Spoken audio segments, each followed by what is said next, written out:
We're getting ready to start our 2 o'clock panel on regional approaches to digital public infrastructure, case studies from the EAC and SADC.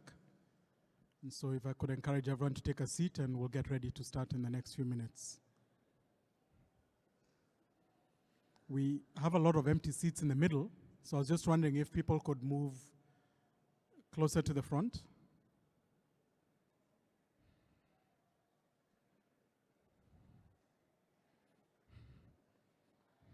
Dr. Ochola.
So I'd like to invite my panelists to please take up their places on the stage. My name is Robert Karanja from Co-Develop. Hilda, Engineer Morenzi, Melody, please take your seats. Damola.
So good afternoon, everyone. Welcome to this afternoon's panel on regional approaches to DPI with case studies from SADC and the EAC. We have a big panel, and at some point I'll get all my panelists to introduce themselves. My name is Robert Karanja from Co-Develop. Karibuni sana. So we have about an hour for this session.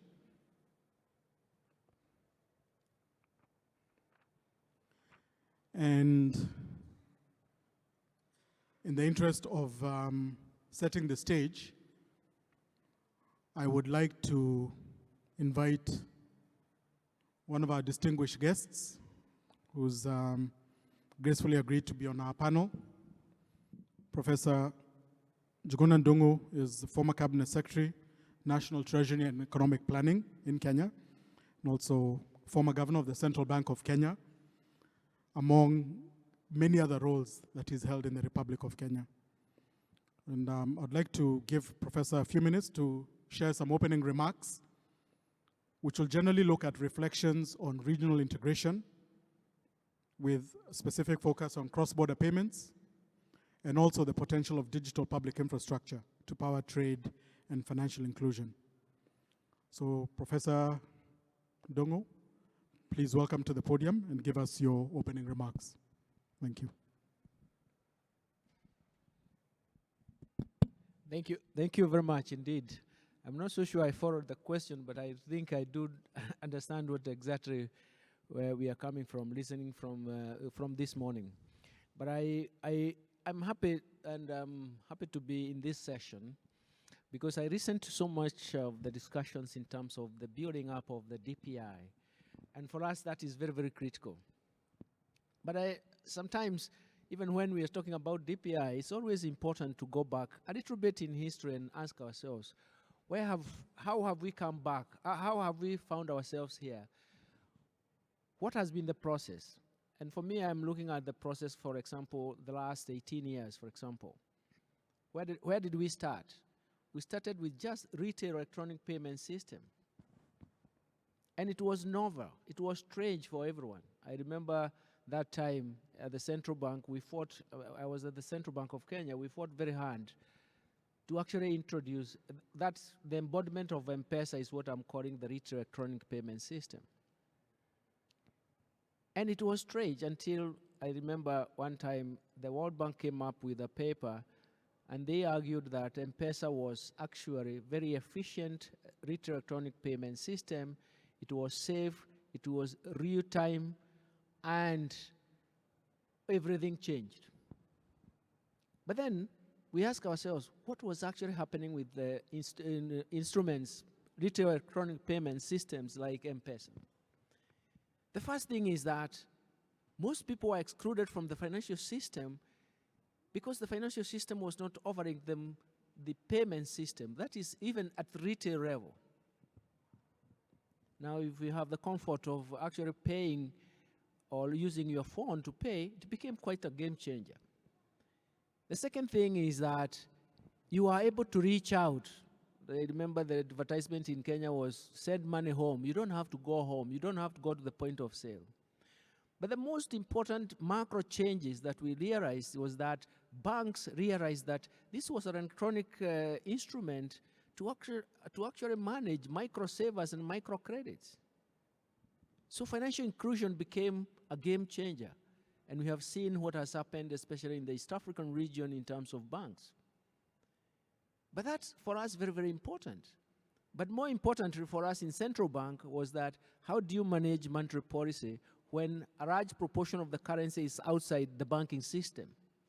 That is, I think in Kenya that time, when I went into the central banking, about 37% of the currency in circulation was outside the banking sector. How can you then make monetary policy? So it means that it is also improved the monetary policy. This is a very important stage in terms of the macro level. Then, after that, and seeing the successes, you can see, imagine the savings. That time we even issued, there were so many papers by so many people that argued that women were able to save with instruments that cannot be encroached because they are efficient savers. All of a sudden, it was the key word in terms of what was happening, and then financial development. But then we started looking for more, and I do believe this is where things started working very well. I remember in 2017, we even started talking about digitization and a new design of public finance, because we saw that actually this platform can be used actually to pay taxes and even to design new taxes and even to manage revenue without any leakages. So you can imagine that was very, very important. And there's a book that was published by IMF in 2017 on digitization and design of public finance. I produced a case study for Kenya that becomes very, very important. And now, more recently, then we have realized that we can move in that direction and try to influence how markets could work. How do we create regional payments or regional cross-border payments? Now, two things are always coming up. One of them is interoperability. Interoperability is very, very important for us, and especially in Africa, where markets are segmented. You want to make sure that you don't segment markets further. For me, interoperability allows us to help to navigate the markets, segments of the market.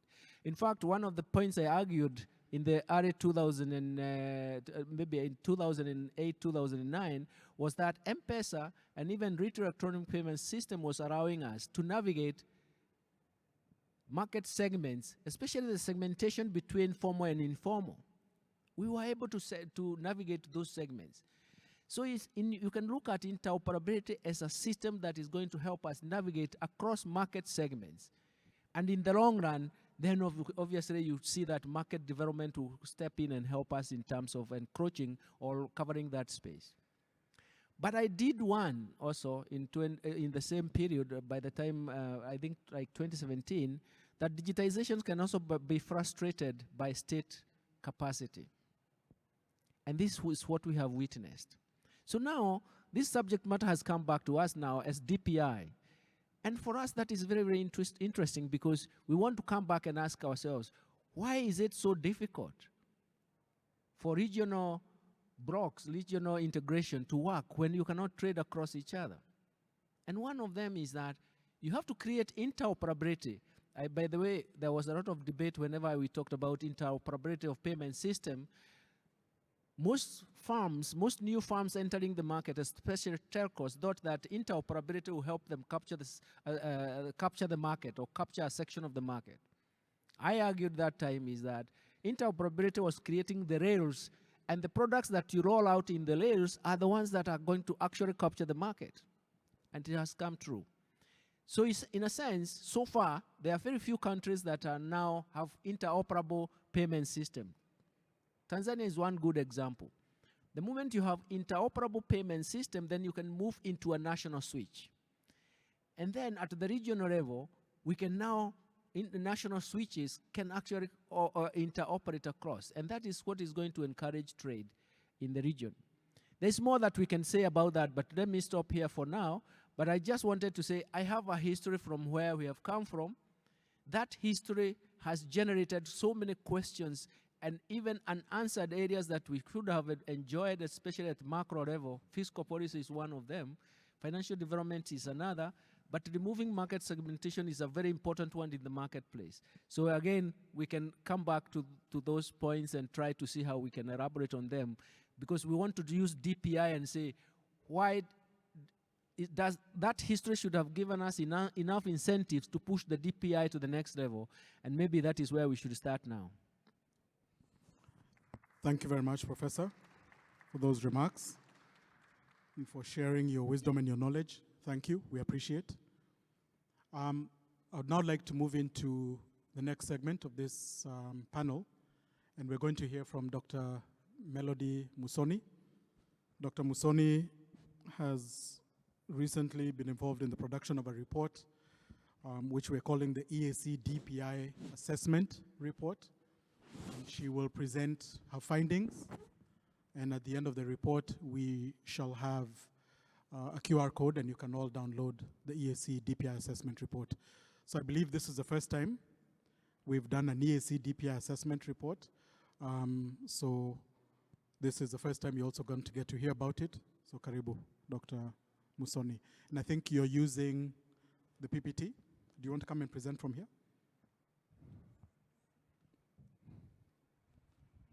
Whichever is easier for you.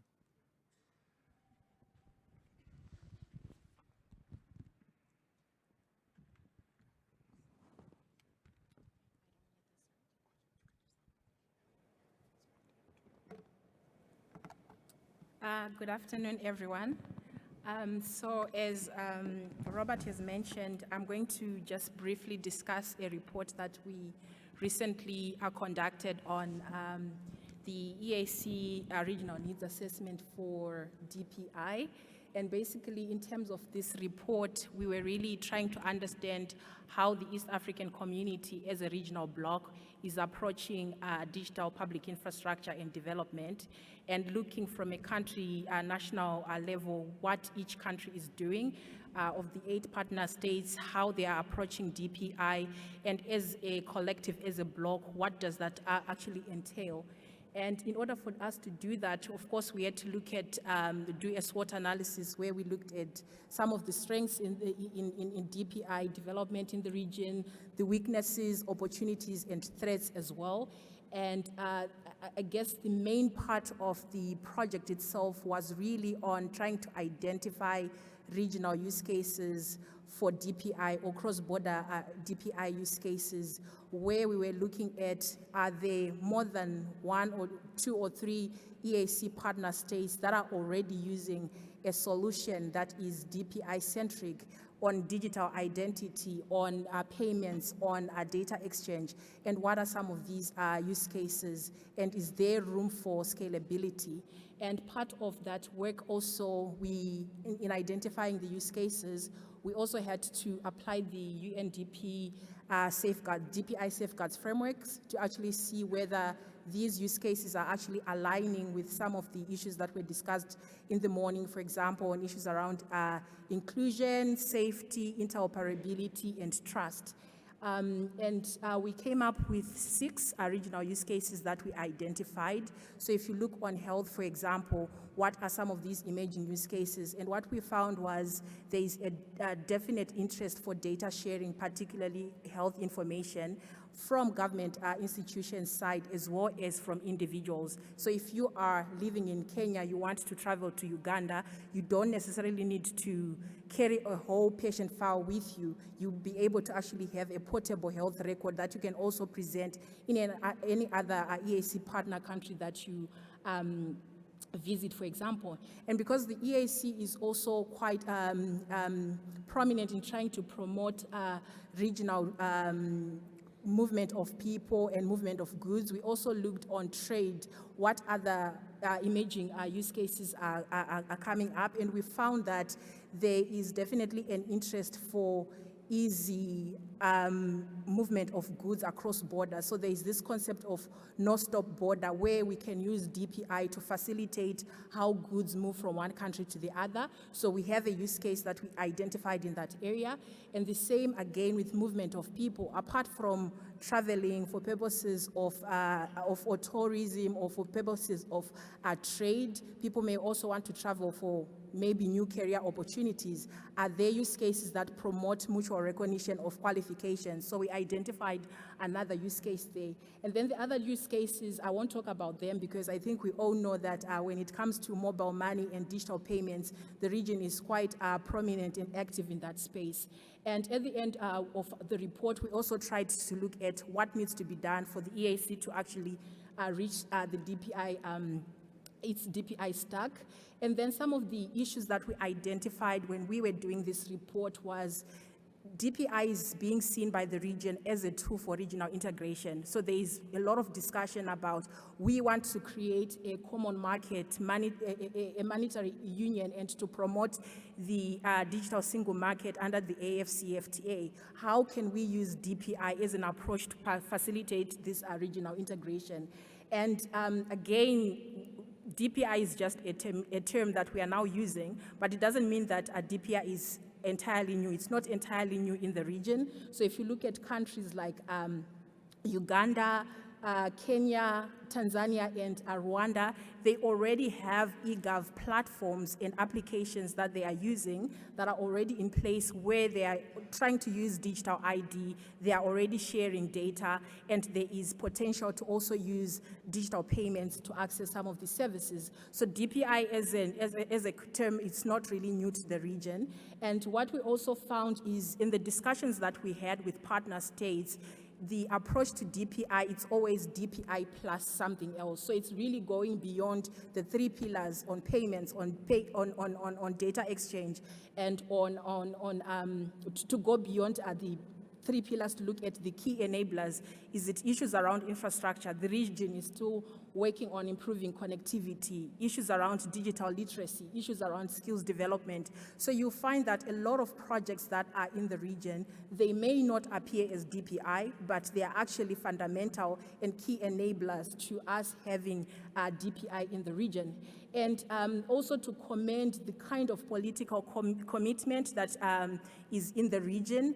So I know a lot of discussions on digital, we tend to say there is lack of policy to facilitate A or B, but what we saw is that in the region there is really strong policy support. So recently in May, the region actually adopted a cross-border digital payments framework or master plan to facilitate cross-border payments in the region. And again, it also adopted a policy specifically on data governance and cross-border data sharing. So that's just an indication to show that from a policy perspective, there is definitely an interest and a need to facilitate and to promote DPI, especially cross-border DPI use cases.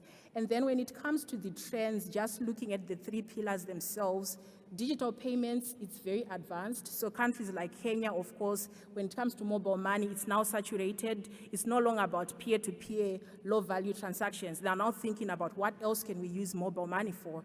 And then with data exchange, it's slowly expanding. So there is still an interest to build eGov platforms to facilitate data exchange. But there is not yet a lot of development specifically for cross-border data exchange. And then digital ID, there is some development, but because if we are talking about digital ID, it involves a lot of personal data and sensitive information. There is still a lot of scrutiny under the pillar of digital ID, and there are questions around how can we actually promote data protection principles in some of the solutions that are being adopted specifically for digital ID. And then some of the areas, again, drawing from the SWOT analysis that we did, actually identifying there are critical areas where the EAC definitely needs support. So from internet connectivity, again, how can we invest more in broadband connectivity? How can we invest more again in submarine cables to facilitate universal coverage and also to have affordable internet? So of course, countries that are on the coastal regions, if you look at the cost of data, it's definitely different from countries that are landlocked. So there are still questions around internet connectivity and the need to invest in supporting that.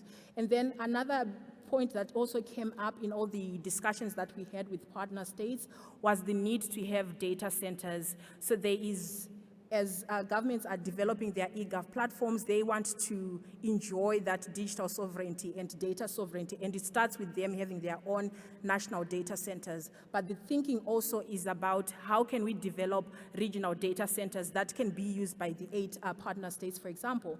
And then infrastructure development investments also similar to what I mentioned on internet connectivity. But there again, when you speak to partner states, if you look at countries like Burundi, Somalia, DRC, and South Sudan, they are at the moment underserved, yet there is great potential for economic growth. So how can we support those countries, and what kind of infrastructure investments are needed in those regions? And again, we can't talk about digital development without talking about energy. So it's also something that kept coming up, that there is need for a sustained energy infrastructure, and again, having those climate resilient energy solutions and green energy solutions available.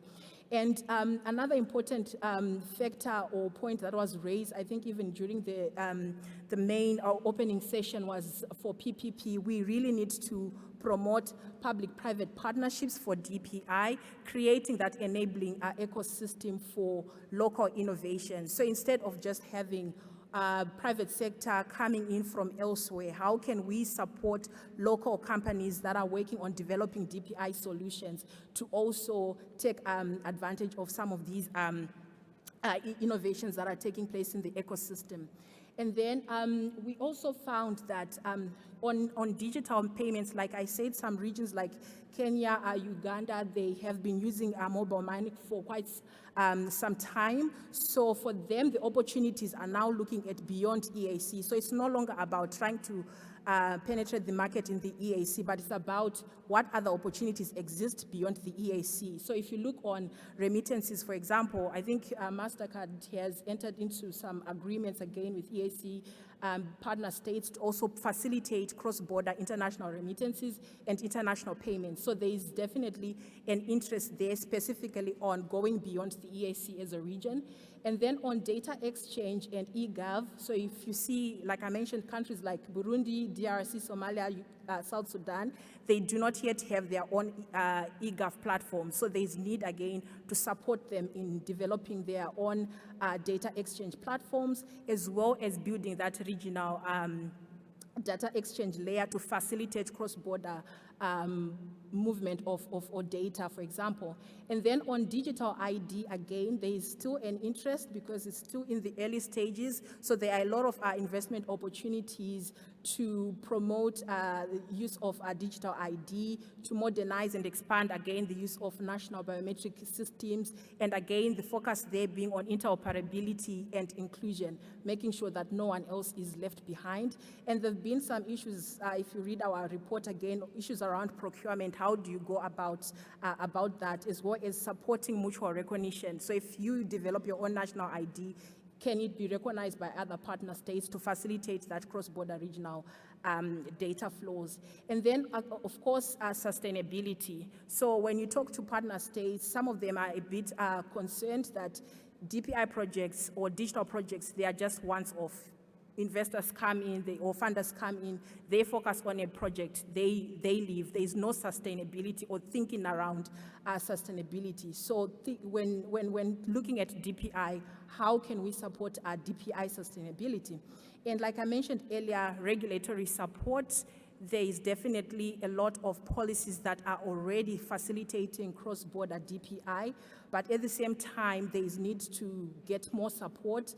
For example, we noticed that currently there is no regional policy specifically on interoperability, and that can be a challenge for partner states in how they approach issues around data exchange, for example. And as a region, it does not yet have a DPI blueprint. So some countries do have a blueprint, but as a region, there is no regional blueprint as well.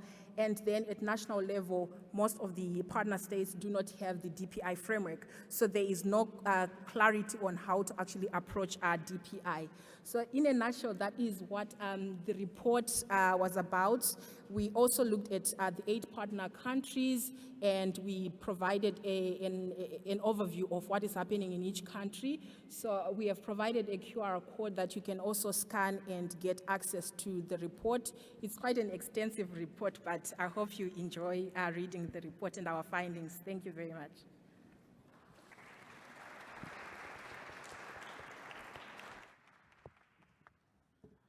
Thank you very much, Dr. Musoni.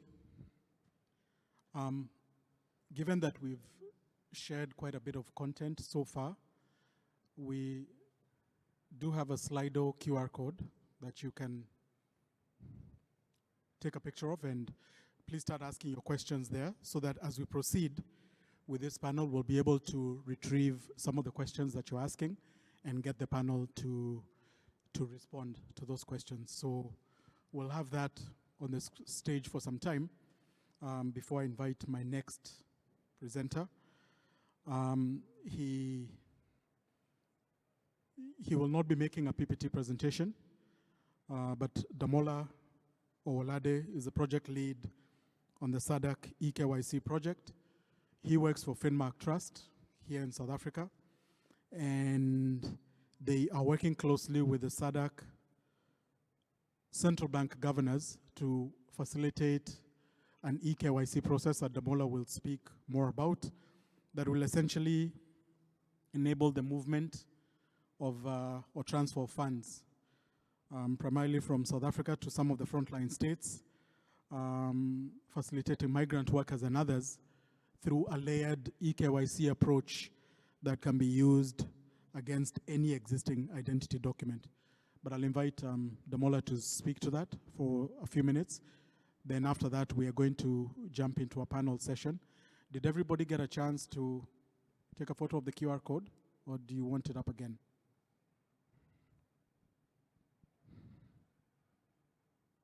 Okay, we'll have it again during the panel presentation. So Damola, please feel free. You want to speak from there? Sure. Go ahead. All right. Good afternoon, everybody. I'm Damola Wolade. I manage the SADC Financial Inclusion Program at Finmark Trust.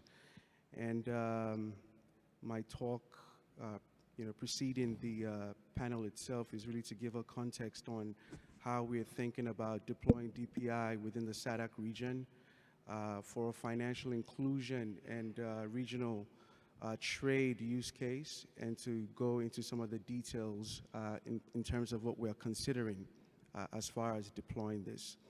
So maybe to kind of give a bit of a background, the SADC region has about 400 million citizens across 16 countries.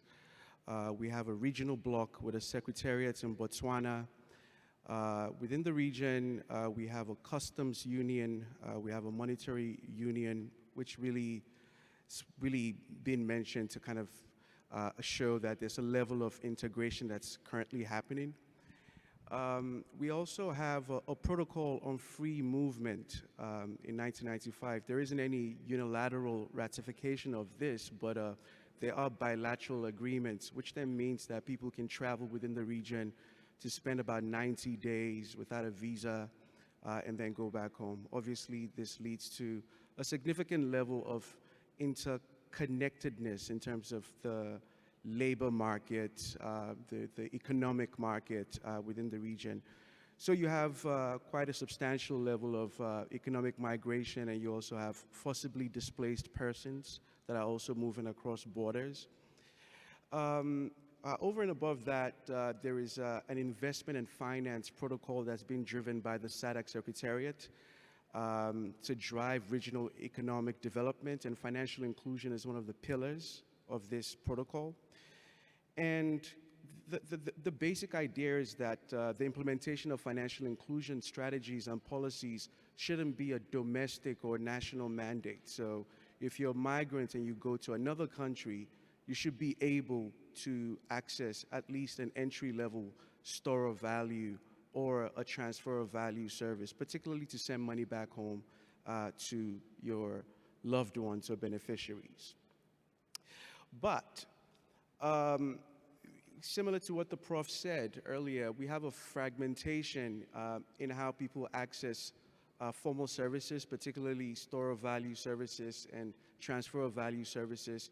We're in a region where mobile money is really driving access to financial inclusion. And mobile money operators typically are not licensed to offer cross-border payment services. They're usually are limited to the domestic space. So that's one issue.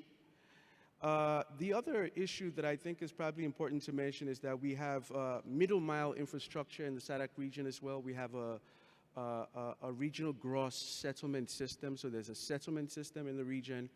We also have a regional instant payment system, transactions cleared on immediate basis. These two platforms do have limited adoption rates as far as the FSP subscribing to them, because some have existing relationships around correspondence banking and things of that nature. And the non-banks typically are not also licensed to have settlement accounts and things of that. So the Committee for Central Bank Governors, particularly the Payment System Subcommittee, which is a substructure of SADC Secretariat, looks to implement strategies around what I mentioned earlier around financial inclusion and driving cross-border payments, particularly akin to what is being espoused at the G20 level in terms of driving access, speed, transparency, and reducing cost. And one of the aspects of ensuring that we can meet the promise of this is to also look at fostering financial integrity within the region. And this integrity piece dovetails with the ideas around ensuring that countries look at the risk-based approach to onboarding customers and to assessing risk, especially for low-risk products for people to send money back home, and also to adopt the principles of digital ID and eKYC as far as the FATF guidelines are concerned. So that then kind of brings about what Co-Develop has funded Finmark to do over the last year or so, and we'll be completing this by next October, which really is to think about how we can deploy DPI and support this financial integrity mandate within the region. And what do we want to do? We want migrants that travel from country A to country B to be able to get onboarded under the appropriate level of risks management, and the FSPs in country B have the mechanisms to integrate directly with the home country of the migrant civil registry, the digital civil registry, which is really the first prize for us as far as the DPI is concerned. So essentially, we're looking at a cross-border data verification or digital KYC process. The second piece of it is to look at a middle mile mechanism that looks to draw or pull different types of data beyond static data such as national ID, so passports, driver's license, proof of income, etc., which is something that we're still looking to build on. But at this point, we've been somewhat successful in terms of getting integrations between FSPs and civil registries that have a digital capability in the region. So these pilots that I'm talking about in terms of the integration is one of the modalities in which we're going about building recommendations for writing up a SADC KYC framework. So we ran pilots in the South Africa-Lesotho corridor. We were successful with that. And recently we got another integration in the South Africa-Zimbabwe corridor. So we had a money transfer operator in South Africa that's then connected to the civil registry in Zimbabwe. We've organized in-country convenings where we bring together data protection or data protection regulators, the financial intelligence units, the central banks, the financial service providers, the civil registries, to think about a domestic roadmap on calibrating the kind of domestic landscape to meet the requirements for regional cross-border data sharing mechanism.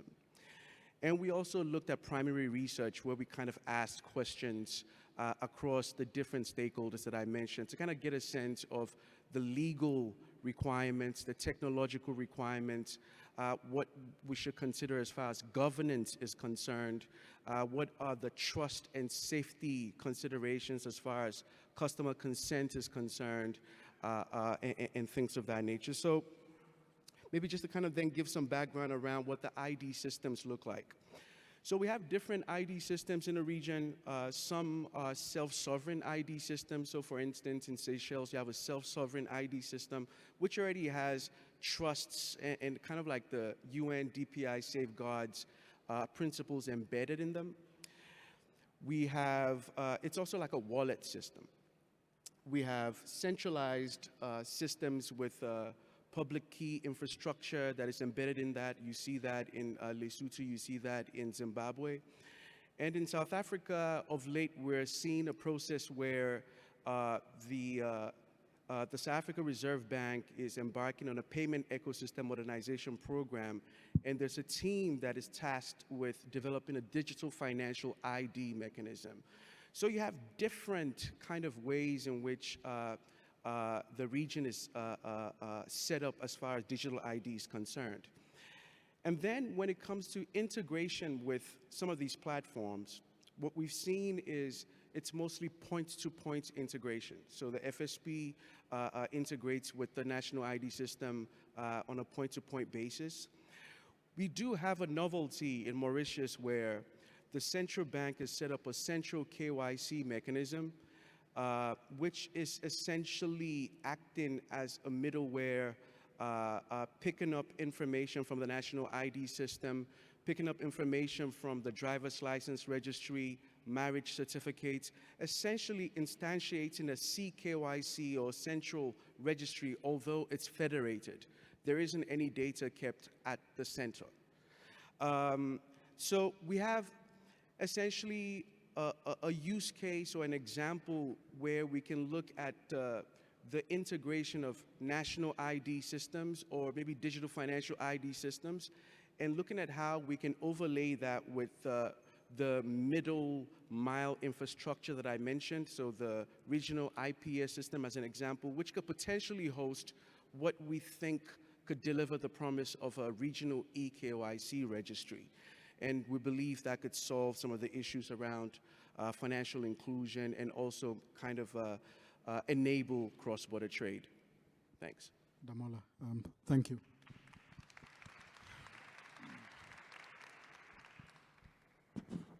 I'd have thought twice about asking you to speak if I knew you were giving us a lecture. But thank you very much for sharing that. I had prepared some questions for my panel, and I've just scrapped them, all of them. The QR code is on the top right-hand corner of that slide, and I've received over 20 questions, very detailed questions, so I've scrapped all of mine. So I'm going to go into my questions immediately that you have asked. And the first one I'll ask is to Prof. Are national switches the only solution? Given different maturity levels, how can we harness existing private sector efforts to support and move faster? Are national switches the only solution? And how, given the different maturity levels in the EAC, how can we harness existing private sector efforts to support and move faster?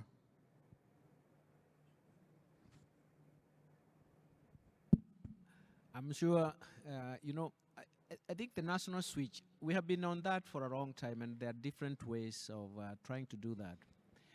But I think there's a Kenyan team here, policymakers, who can provide those answers in a better way. But I think the last time we looked at this, especially at the EAC level, is actually to see that our fragmentation in terms of interoperability is the one that has been most problematic. But I think right now, and of course there are so many providers of national switches, that is what is the competition here. What there is that once you have an interoperable platform, then you increase the transactions and also what unit cost. Then it means it becomes an appetite to move to the next level in terms of the national switches. And we have seen that it has been done in Tanzania. It is at that level that you become ready. So it's a whole issue of market development itself. It's a market development issue. But we have to resolve the interoperability platform first and then move to the national switch. That is where the speed of movement, we need a strong policy design for that. And I'm sure I've seen my PS for IT can tell us more about that. But the most important thing is to understand that we need a strong policy drive for interoperability platform. Then it means that the national switch will be a national outcome. Thank you. Thank you, Professor.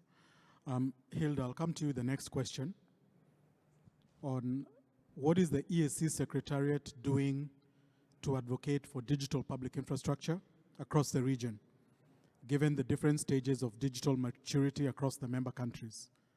And closely related to that, what would you say is the main challenge for the adoption of DPI in EAC? Yes, thank you very much, Robert. And thank you to the person that asked that question. So basically, yes, we have different levels of maturity at the EAC partner states. But what we are doing, we have tried to bring them together. So at the EAC level, we do have DPI Leaders Forum, where we are bringing in experts from all 8 countries. So we have 8 countries at the EAC Secretariat or EAC community. So we usually bring them in. So we started last year, and we had 3 meetings from September last year. And we have been bringing people from the central bank, from the e-government agencies, from e-government agencies, but also from national ID authorities. And today here, I was very shocked in the morning because we have delegations from almost all EAC countries They're all here. So you can see how this have impact. And there have been a lot of move. As you have seen, we have launched the report, the assessment, and through this we have also analyzed what are the challenges. For instance, we have limited capacities in some countries, and we have also analyzed what kind of capacity is needed in which country. So we are moving now from the pilot to start the implementation at the EAC level. And we really look forward to working together with the region. But we're also welcoming, we have also realized we need also private sector to be part of this. We need philanthropists to be part of this. We need everyone to be in to support this move that has started in East Africa. We have identified a number of use cases, and we are geared to the implementation. And we look forward to working with everyone in this room. Thank you. Thank you, Hilda. There's a question here for Melody. What actions can data protection authorities take to address some of the challenges you mentioned in your report? So what actions can DPAs in the region take to address the challenges that you mentioned in your report? Yeah, I think that's a good question, because it takes me back to the time when Kenya first introduced its digital ID called Huduma number, and there were issues around data privacy and protection of personal data, and the government was taken to court, and they ended up having to scrap that whole digital ID project and start afresh, and now they have the Maisha number. So that time, one of the key findings on why Huduma number was not a good digital ID were concerns around protection of personal data. And with their National Data Protection Authority, it's also playing a quite critical role in ensuring that a lot of these digital projects also align with protection of personal data. So that's the case with Kenya. But what we also found out, even with this report, is not all partner countries already have data protection laws in place. So for example, Burundi is in the process of developing its own National Data Protection Act, which will facilitate issues around digital ID, cross-border data flows. But until then, there is still that gap in the region. So I think generally DPAs definitely play a critical role. One, in acting as the oversight that is needed to make sure that any digital ID projects, any DPI projects also comply with data protection laws that are in the country, and to also support or advise in how governments can actually approach cross-border data sharing. So I think that helps. Thank you.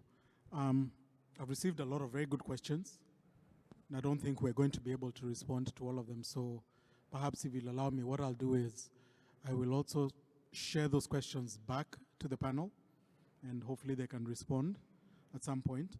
I know Hilda did want to share something on a private sector alliance for inclusive DPI in Africa that the EAC is working on. So I'll probably just ask one or two more questions, one to the EAC Secretariat and one to Bernard. And so for the Secretariat, Engineer Murenzi,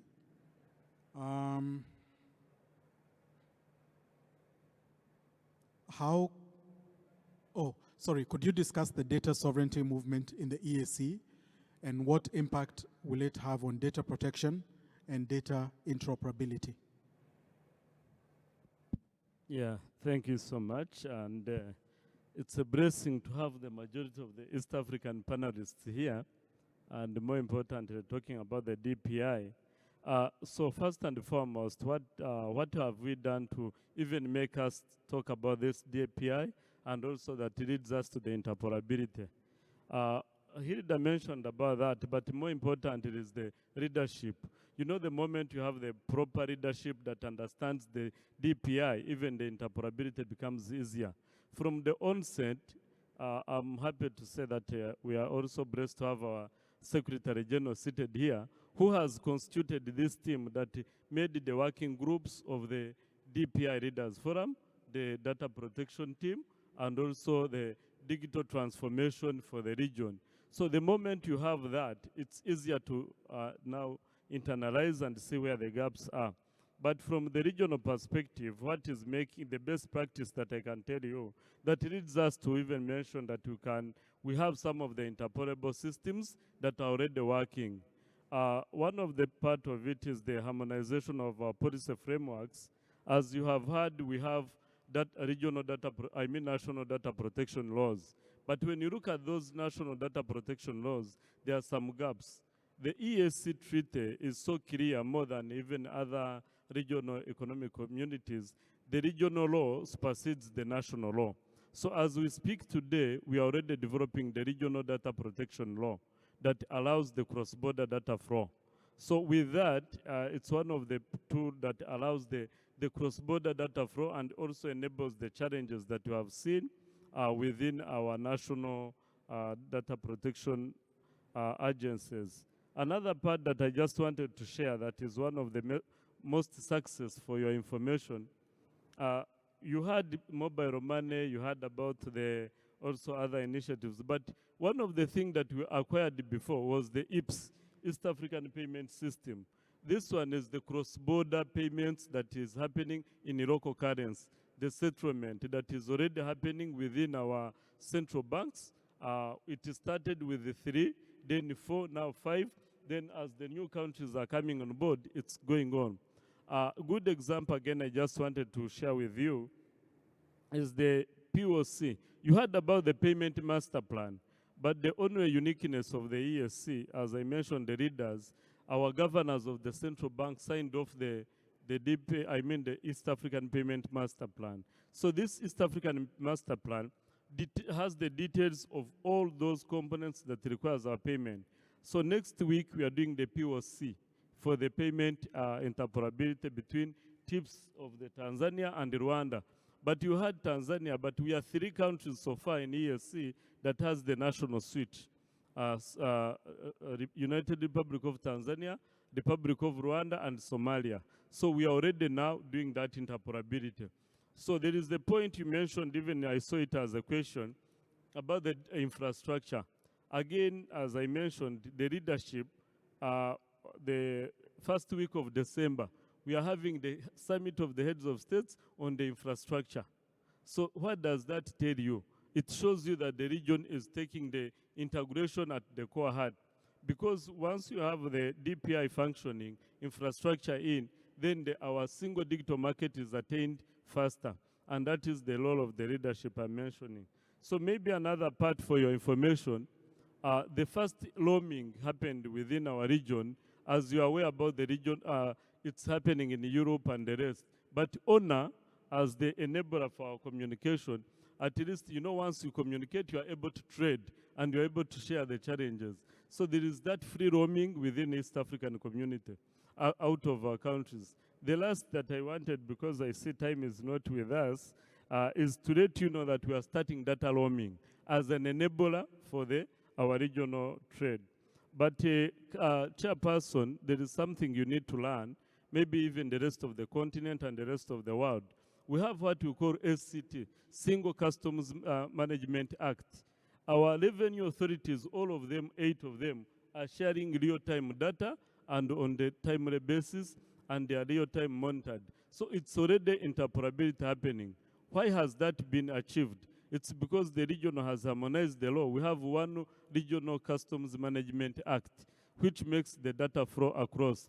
The movement of the people they are saying within our common market by the use of the ID, it's also implemented across our northern corridor, which has also affected our backbone that is working. So the interoperability in ES is working, but the implementation, of course, has been in a fragmented way, which the regional approach is now trying to bring them.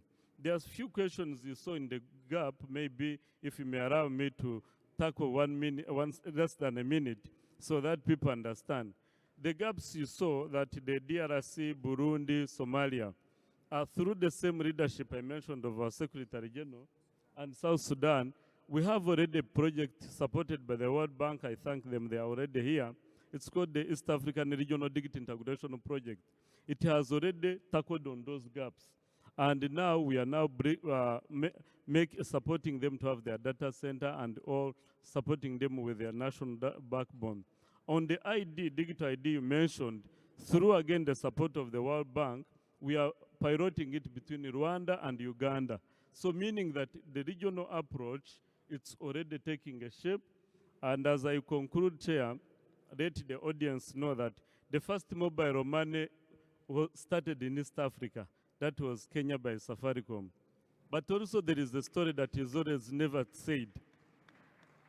You would ask yourself, the first mobile call on Africa, where did it start? Who made it? Was it Waitare Miko and was a Rwandan? That was in 1987. So 20 years after, Safaricom made a mobile money. Now 18 years after, East Africa is leading the DPI for the rest of the continent. Thank you.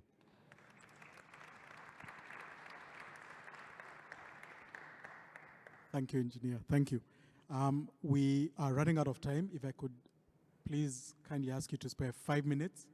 I'd love to invite Hilda to speak briefly about what the EAC is doing on a private sector alliance for inclusive DPI in Africa for just 5 minutes before we close. Hilda, karibu. Yes, so thank you very much, Robert. So briefly, for the interest of time, as EAC, we have seen a lot of opportunities. We are now moving, as I said, from pilot to start the implementation, and we believe there is a big role that private sector will play to ensure sustainability of DPI. So we need to have private sector involved, and this is not only African private sector, so we are inviting private sector from different parts of the world. We know some countries are ahead, some regions are ahead. We are not here to reinventing the wheel, we just want to move fast and far.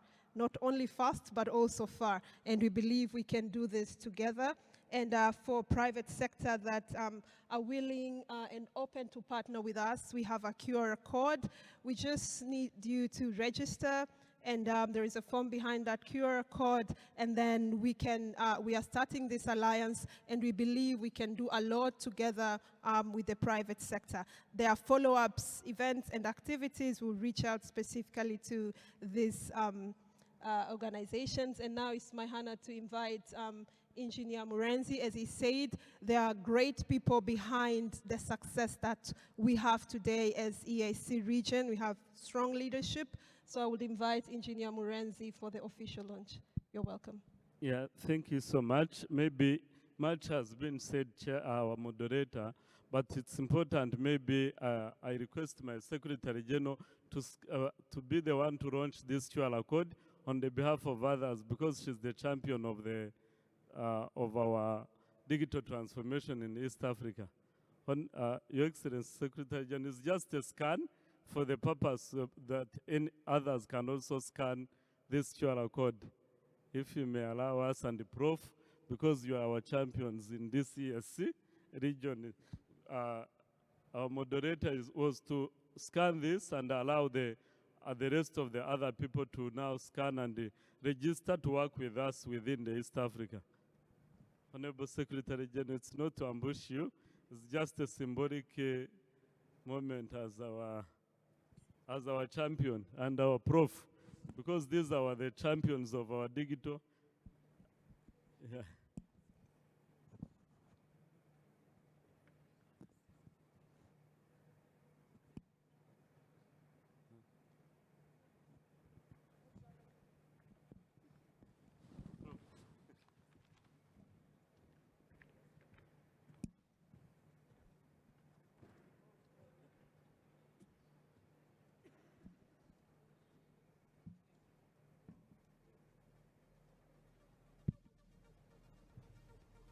So this is the Private Sector Alliance for Inclusive DPI, and she has already started it. For your information or data, she will get it, and she shares it with the Council of Ministers to know that we are working with the private sector. So the private sector here, you are in the good hands of our Secretary General, who is going to lead this process. Now, Prof, here to mobilize for us resources. Thank you. Thank you, Chair. Thank you. Another big round of applause to our Secretary General, please. Thank you, and Professor.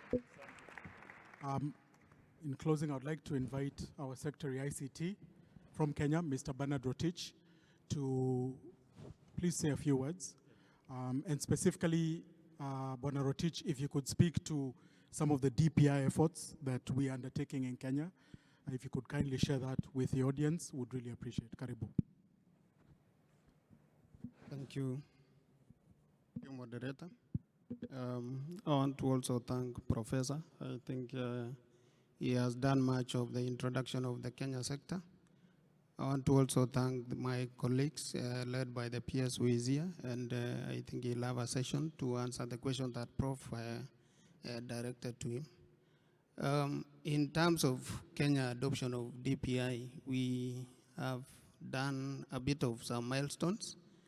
I want to break them to four domains. That is in terms of digital ID. We have the Maisha number that has already been rolled out. It's awaiting the public adoption. In terms of e-payments, I don't want to repeat. Prof has done justice to that part. In terms of digital e-platforms, we have the e-citizen. I think it was shown in the report that was shared by my colleague. We only have a few challenges that is in the part of the legal and regulatory framework, which we are working with our partners. Some of these policies include the AI policy, which is on the prime stage. We have the cybersecurity policy. We have the data governance policy. And lastly, the review of the Kenya National ICT policy, now to comply with these requirements for the DPI adoption. And Kenya has not been left behind without any challenges. We have the challenges in terms of the extent at which the connectivity covers, and therefore that is the area that we are inviting the private sector to come in and take part in extending the connectivity to the rural areas. We also have the challenge of the rural literacy in terms of digital skilling. We need to beef up that part as we bring in the DPI to ensure that we have inclusivity and the issue of adaptability to the new environment of operations and access to e-commerce and the services through the digital e-government platforms. And I saw there was a question, I think somebody has posted asking, how is Kenya doing in terms of adopting DPI, given that we are ahead in terms of e-payments. And as I have said, once we tighten up on the issue of the regulatory framework, I think we are good to go, because already in terms of the other domains, we have done very well. And in terms of the ESC, as my colleague has said, I think we are participating in the formulation of the regional regulatory frameworks to ensure there is interoperability and efficient exchange of data within the region. Thank you. Thank you very much, Mr. Rotich. And I think I'll invite the panel to step up to the front, I think, for one final photo, and then we'll close this session. Thank you very much, everyone.